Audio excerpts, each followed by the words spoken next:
హరి ఓం. శ్రీరామ రామ రామేతి రమే రామే మనోరమే సహస్రనామ తత్తుల్యం రామనామ వరానమే. జయ శ్రీరామ్. ఒక గ్రామస్తుడి పైకి లేచి, గురువుగారు, ఈ స్వర్గము నరకము అని మన పురాణాల్లో చెప్తుంటారు కదా, ఇవన్నీ ఉన్నాయా? నిజంగా ఇవన్నీ ఉన్నాయని మనం ఎలా గ్రహించాలి అని అడిగాడు. నాయన, స్వర్గము నరకము అనేది మీకు అనుమానంగా ఉన్నప్పుడు అందరికీ ఇలాంటి అనుమానం అనేక మందికి వస్తూనే ఉంటుంది. అయితే అవి ఎలా ఉన్నాయి, ఎక్కడ ఉన్నాయి నిరూపించబడడానికి జ్ఞానం తగినంత ఉండాలి. ఆ తగినంత జ్ఞానం లేకపోతే ఎవరు కూడా దాన్ని నమ్మే పరిస్థితులు ఉండవు, తెలుసుకునే ఆలోచన అంతకన్నా ఉండదు. ఎందుకంటే నేటి శాస్త్రం ఇంతవరకు మన భూగ్రహాన్ని దాటి చంద్రమండలం మీద మానవుడు అడుగుపెట్టాడు తప్పితే ఈ యొక్క సూర్యకుటుంబం ఏంటో వాటి దగ్గరికి దేనికి పోలేకపోతున్నాం. అది ప్రస్తుత విజ్ఞానం కావచ్చు. కానీ యోగశాస్త్ర జ్ఞానం అనుసరించి మన పురాణాలు, పూర్వీకులు అనేక శాస్త్రజ్ఞానాలను మన ముందర ఉంచిన స్వర్గం నరకం అనేది మనం సృష్టించుకునేటువంటి ఆలోచనలు బట్టి ఉంటుంది. కోట్ల ధనం ఉంటుంది, కానీ మనసులో అంత ప్రశాంతత, అంత చిటికంత ప్రశాంతత, సంతోషం, చిరునవ్వు, సంతృప్తి ఇవి లేనిది అటువంటి జీవితం నరకమే. అంతే కదా. నరకంలో జీవించే వాళ్ళు మాత్రమే నవ్వలేరు, నవ్వుతూ జీవించలేరు, నవ్వుతూ మాట్లాడలేరు, ప్రేమగా పలకరించలేరు, మనసు విప్పి ఇటువంటి తేడా లేదు అని అనలేరు, కులమత భేదాలు లేవని అనలేరు. దానికి కారణం ఏమంటే సంకుచితత్వం. మనం సంకుచితత్వంతో మునిగి అందులో మునకలు వేసి ఈ విశాలమైన భావాలను విడిచిపెట్టేశాం. మానవుడు సంఘజీవి, సంఘ కట్టుబడి ఉండాలి. అదేవిధంగా రాజ్యాంగం ఉంటుంది, దానికి కట్టుబడి ఉండాలి. ఇలా ప్రతి దేశం వారికి అనుకూలించినటువంటి కట్టుబాట్లు ఉంటాయి. అయితే ఏ రాజ్యాంగం కానీ, ఏ శాస్త్రం కానీ, ఏ విజ్ఞానం కానీ సంతోషంగా ఉండవద్దు అని ఏమైనా చెప్పాయా? ఆనందంగా ఉండండి అనుకుంటా ఉండేది ఏదన్నా ఉందా? ఆనందంగా ఉండండి, సంతోషంగా ఉండండి, ప్రశాంతంగా ఉండండి, సుఖంగా ఉండండి అని ఈ విషయాలను ఎవరు ఆలోచిస్తారు? అలా ఆలోచించలేని వాళ్ళే నరకంలో ఉన్నట్టు అనుకోవాలి మనం. ఎందుకంటే మానసిక పరిస్థితి అంతా కూడా పరిపరి విధాల పరిభ్రమిస్తూ ఉన్నప్పుడు సంతోషం అనేది మన జోలి దగ్గరకు కూడా రాదు, 1 కిలోమీటర్ల దూరంలో వెళ్ళిపోతుంది. సంతోషం తెలుసుకుంటే నిత్యం ఆనందం.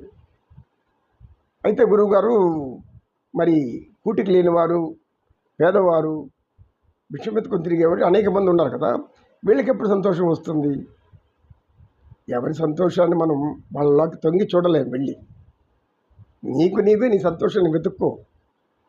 అలా వెతుక్కోలేనప్పుడు ప్రతిదీ కష్టంగానే అనిపిస్తుంది, ప్రతిదీ బాధగానే అనిపిస్తుంది, ప్రతిదానికి కూడా ఒక వ్యతిరేకమైనటువంటి శక్తి పనిచేస్తూ వస్తుంది. అంటే నరకంలోకి లాక్కెళ్తూ ఉంటుంది. అది ఎలా లాక్కెళ్తుంది? ఒక్క అసూయ చాలు, ఉన్నవాడిని చూసి లేనివాడు అసూయ పడితే ఏమవుతుంది? అది అసూయ అవుతుంది. అంటే అయ్యో వాడికి ఉందే, మనకు లేదే, అయ్యో వారి ఎంత సుఖంగా ఉంటారు, ఎంత ఆనందంగా ఉంటారు. పైకి కనబడుతున్నట్టు లోపల ఉండాలి కదా. మనమేం వాళ్ళు ఎలా ఉంటారే మనకేం తెలుస్తుంది? పైకి మాత్రం అందరం బాగానే కనబడతాం. మరి లోతుకు వెళ్ళి లోపలికి వెళ్ళి తొంగి చూడగలమా? చూడలేము. చూసినప్పుడే కదా తెలుస్తుంది. కనుక మనం దూరపు కొండలు నునుపు అనే విధంగా మానవులు ఇతరులతో పోల్చుకొనే బాధపడుతున్నారు. ఎందుకంటే కర్మానుసారం జన్మ వచ్చిందని మనం చెప్పుకుంటూనే ఉన్నాం. యోగజ్ఞానం ఏం చెప్తుంది? ఎవరైనా సరే, ఏ మానవులైనా సరే, స్త్రీలైనా పురుషులైనా ఎవరైనా అక్కడ కర్మానుసారమే జన్మ వస్తుంది. అది పేదవాడి వాళ్ళ ఇంట్లో పుట్టవచ్చు, దారిద్ర్యంతో అనుభవిస్తున్న వారి ఇంట్లో పుట్టవచ్చు, లక్షాధికారి ఇంట్లో పుట్టవచ్చు, కోటీశ్వరుడి ఇంట్లో పుట్టవచ్చు. మన మనుషులంతా కూడా అలా పుడుతున్నారంటే పుట్టడానికి కారణం ఏమై ఉంటుంది? పూర్వకర్మలోని మన కర్మయోగం చెప్తుంది. వాళ్ళ కడుపులో ఎందుకు అందరూ పుట్టకూడదు? అందరూ పేదవాళ్ళ కడుపులోనే ఎందుకు పుట్టకూడదు? కొందరు అక్కడ ఎందుకు పుడుతున్నారు, కొందరు ఇక్కడ ఎందుకు పుడుతున్నారు? కనుక ఈ పుట్టుక జనన మరణాల గురించి, జీవుల పుట్టుక గురించి, చావుల గురించి చర్చించడానికి కొన్ని సంవత్సరాలైనా కూడా చాలు, జీవిత కాలమైనా కూడా చాలదు. కానీ సుఖంగా బతకడానికి మాత్రం ఒక్క క్షణం చాలు. ఆలోచనలు మార్చుకుంటే, ఆలోచనలను మనం అటువైపు నుంచి ఇటువైపు మార్చుకున్నామంటే చాలు. కావాల్సింది మార్పు. మన ఆలోచనలో మార్పు వచ్చినప్పుడు మనం ప్రతిదాన్ని ఆనందించవచ్చు.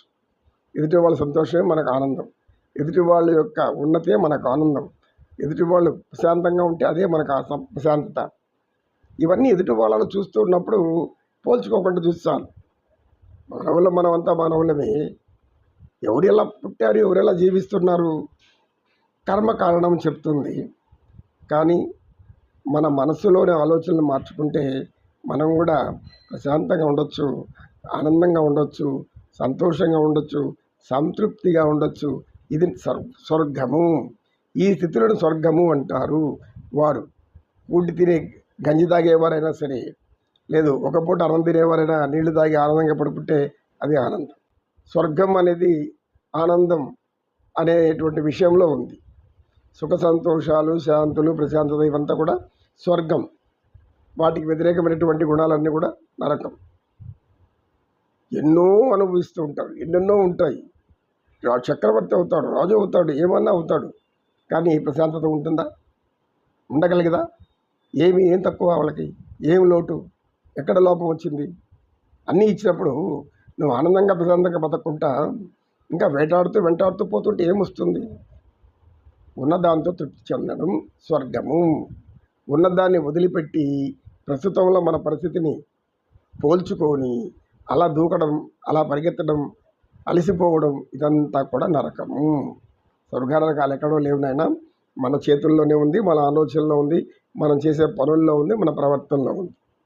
వజ్రాలతో పొదిగించి ఇల్లు కట్టుకున్నా, రత్నాల దగ్గర నుంచి మెడలు కట్టుకున్నా ఆనందం, సంతోషం లేకపోతే దాన్ని ఎత్తుక్కుంటూ పోతూ ఉండేవాళ్ళంతా కూడా నరకంలో పోతున్నట్లే అనుకోవాలి. అంతే కదా, ఇంతకంటే వేరే సత్యం లేదు. పరమాత్ముడు చెప్పేది అదే. అయ్యా, నీ ధర్మాన్ని నువ్వు ఆచరించు, ఉన్నదంతా తృప్తిగా తిను, హాయిగా పడుకో, శాంతంగా నిద్రపో.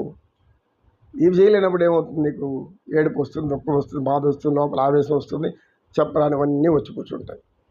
నమో కృష్ణ, నమో కృష్ణ, కృష్ణం వందే జగత్.